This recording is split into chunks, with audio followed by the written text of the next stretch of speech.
This is Mike, NoStressMike.com. I'm a little sickly, so I'm staying home.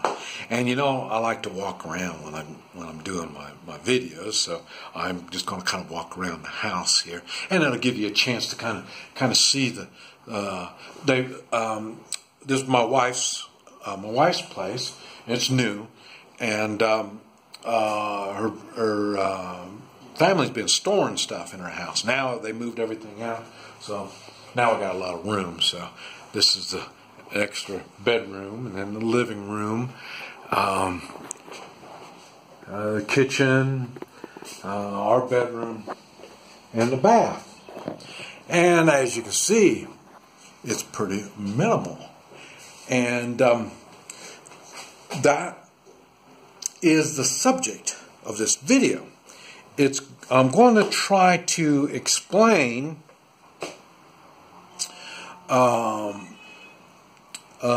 the different classes of people, and I'm basically going to use the class that I'm in right now as an example and go from there. I want to try to explain how these different classes are, how we as Americans, we can change these classes. But I want first, how are you going to change something if you don't even know what it's all about? So what I'm going to talk about is the different classes, and basically it's going to be the peasant class. Now, as Americans, we don't really understand all that. This is one of these things where, we are taught to be colorblind. Everybody's the same color. There's no class difference. There's no, we're all equal kind of crap. Okay, so we're taught that. That's why we don't know this stuff, and people don't talk about it. And but like I said, I'm going to talk about it.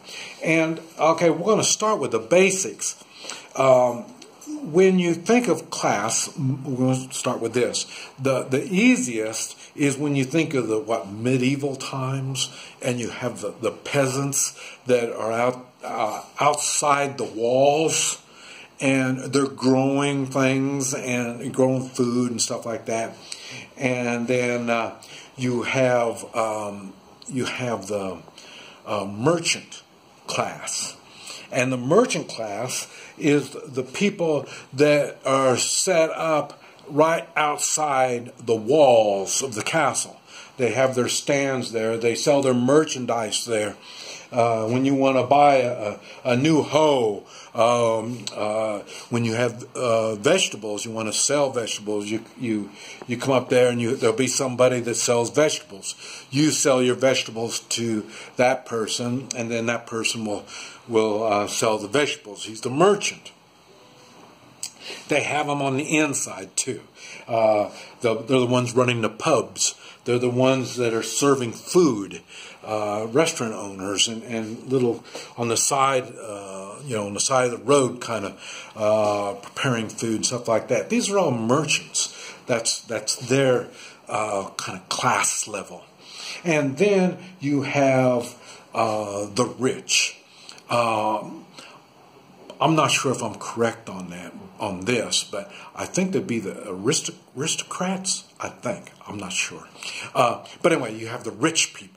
Okay, the rich people are the ones that they have the money already. They have, let's say, they own the castle. There's the king and all of his friends. Are the aristocrats. They're the rich people, his friends. So that's why you have these three classes. Okay, well, I guess you got four. It'd be the royalty, the ones, the king, But like I say, we're not going to mess with that kind of stuff. So we're just going to work with the three: either the rich, the merchants, and the peasants. Okay, now the peasants would be considered laborers. These are the ones that do work. Like I say, they're growing. I mentioned that you're growing crops. They're making the tools, the swords, the axes, and the smith, the blacksmith.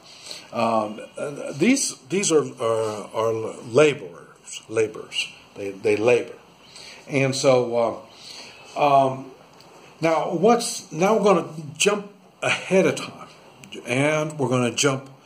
I think let's jump. We'll go right into the meat of this video, and that is the United States, America. This is what makes America great.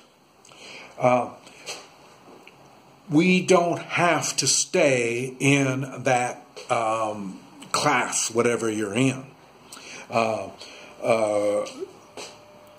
Now, let me go into even more detail. The classes have changed since the medieval days. Now, we still have the classes, but now there are classes within the classes. I'm going to stay with using the United States as an example. Okay, I would be considered in the merchant class. Okay, now, in the United States, it's not the same merchant class as it used to be, because you have merchants, business owners, that make money. You have business owners that make a living, and you have people attempting to start businesses and they go under. And like me, I got a lot of businesses because some of them go under. They don't all do good. It just takes some work.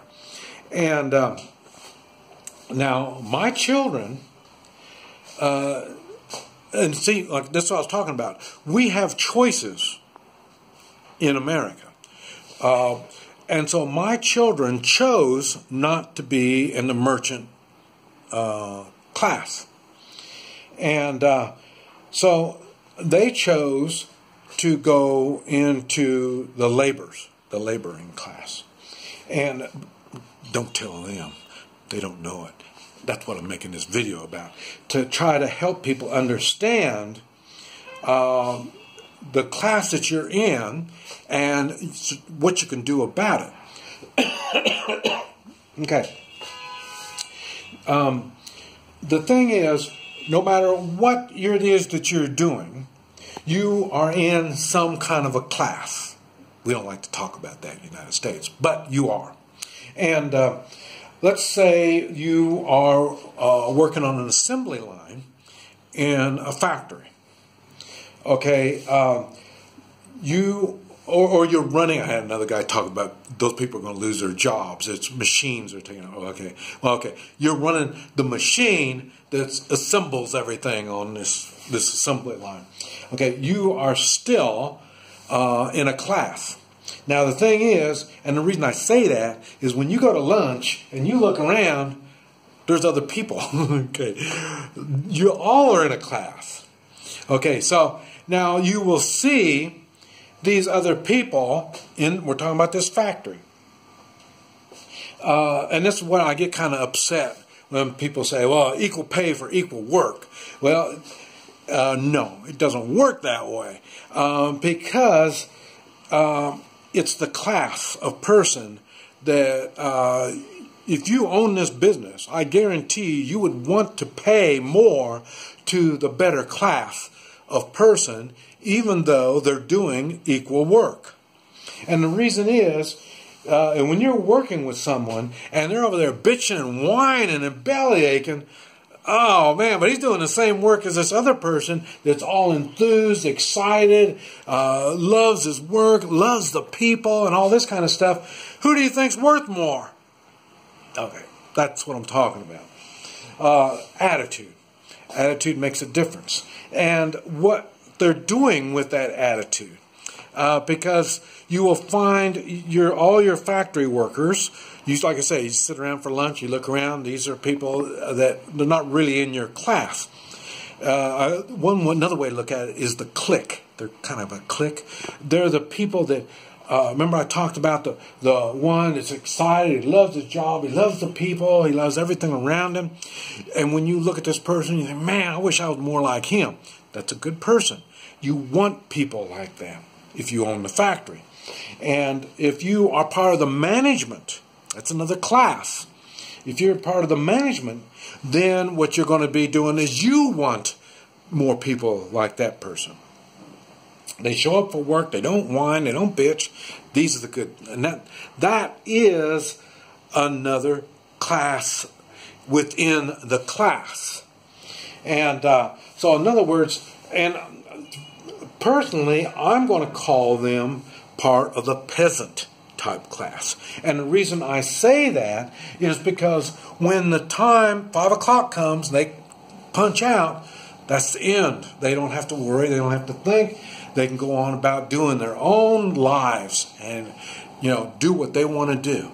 And whatever, I don't know what they want to do. It's their business. Okay, so when you have that type of an attitude, I would consider that a peasant class. And now there's, like I say, there's more than just those, the peasant, the merchant, and the rich. There's more than that. Now, this is what I'm talking about. If you're in that peasant class, but once you punch out, you really start doing other things to improve your life. You get on the internet, you look up stuff, you start doing things. I had a friend that was working on the line, making planes, what he was doing. Then he got up to be an inspector. And then that was a different class in the company. Now he's in a different class. I mean, they don't call it classes, but I call it class. It's easy for me to understand. Because everybody, they got a title, then they think, oh, I got something. Well, you might have a title, but you still don't have no class. So that's what I'm saying. But you could see my friend, when he punched out, he got on the internet, he started buying things, and he would go to garage sales and buy things, and then he would sell them on eBay. He made a ton of money on it. And I don't know why he wouldn't quit the work and put his time in doing more of the stuff that he liked. But he liked being the inspector too. So, I mean, that's why I don't tell people what to do. I try to motivate people to want to do what needs to be done. And if that's what they want to do, they're going to do a really good job. I don't want to make somebody do something they don't want to do. Anyway, this is going to be part 1. So we're going to go to part 2. This is Mike, NoStressMike.com.